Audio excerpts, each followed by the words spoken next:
we have created a scene with some 3D elements now. And by 3D, I mean we're actually considering the X, Y, and Z axis. We have our orbit camera selected so we can see what's going on right here. And now what I want to do is to actually join these two separate sides, the building or skyscraper right and left together, so we have a fake building to work with. The way I'll do that now is come over to my layer palette.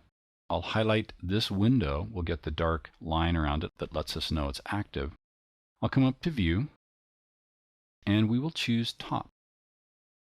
And what I'll do now is I'll click and drag just a little bit and zoom in on this.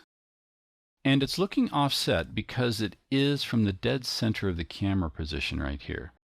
So what I want to do, or I can actually, if I was going to be particular with it, I could go ahead and try to do it mathematically, but instead I'm going to grab this layer here. I happen to have the entire city lined up right here. Let me go ahead and undo that and select skyscraper left. That should make our lives a little bit easier. Join these corners together. We can see here on this one window, I'll zoom in with my mouse wheel a little bit. We still have a line in between.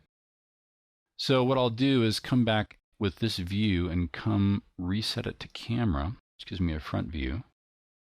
Now our Y is still at 0, which is perfect. It's not going up or down, but I want it to get a little bit closer. So let's go ahead and change this to 3.8 instead of 3.9. And maybe that's gone just a little too far. Let's do a quick render and see how it looks. Now we've got an okay building going on. I'll leave it like that for the moment. Let's go ahead and create our cityscape right now. I'll collapse building, and instead with this layer highlighted right now, what I'll do is simply duplicate it. This is building 2, and I'll duplicate that, and we wind up with building 3. So we're getting the beginnings of our cityscape right here. So with building 3, let's make this move to the left. I'll accept that name right now. With that highlighted, I can come over here to the X distance, or I can actually just click and drag in the scene and pull this over. I can do the same thing for building 2, click and drag and move it to the right. So we're starting to get a little bit of a skyscraper look going on. If I come to the orbit camera in this window, I can see these are all lining up like a blind. Well, what if I want some closer to the viewer than another? Well, I can move it back in space. So there's a couple ways to do it. One is to come back and activate with the layers palette this window, and I can change the Z depth right here if I would like. I can go ahead and give it a value of something like 2.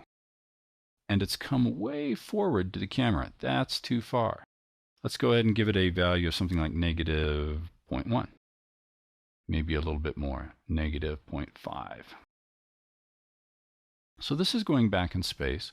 I'll do the same thing for building 3, but maybe not as far. We'll go ahead and say negative 0.25. And then we'll come and grab our camera controls. Now, we haven't worked with cameras before, and we'll deal with them much more precisely later on. But we've got two cameras we're going to look with here. There's a track camera, which if you think of it like railroad tracks, imagine the camera sitting on a track. And with this tool active, I can go ahead and move left to right. Now here's why you would want to draw and work in 3D inside of Anime. These different lines we have going on with perspective is extremely hard to animate by hand in a two-dimensional format. So working in 3D is the way to make this happen. Also, we could change our camera view if we wanted by coming over here and grabbing our roll camera view. Well, let's not do that one. We'll use our pan tool right here. And we can aim the camera at the buildings. When we come back to our track camera, I can again move. Now, if we want the camera to appear like it's down on the ground, well, then we've got an easy way to do that. That way is to grab the city itself. We can come up here with the rotation tool if we wanted. And we can actually tilt these back in 3D space. So now these are rising way overhead. When I use the camera tool at this point and track this way, we get some nice, super big high-rise types of skyscrapers vaulting into the sky. I'll zoom out of this just a little bit.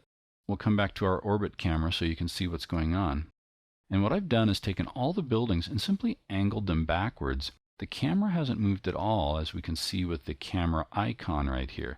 So all we're doing is faking the fact that these are massively huge buildings when they're actually quite small, and we can have our characters walking around in front of them. Very easy to do, great thing to work with inside of Anime Studio Pro.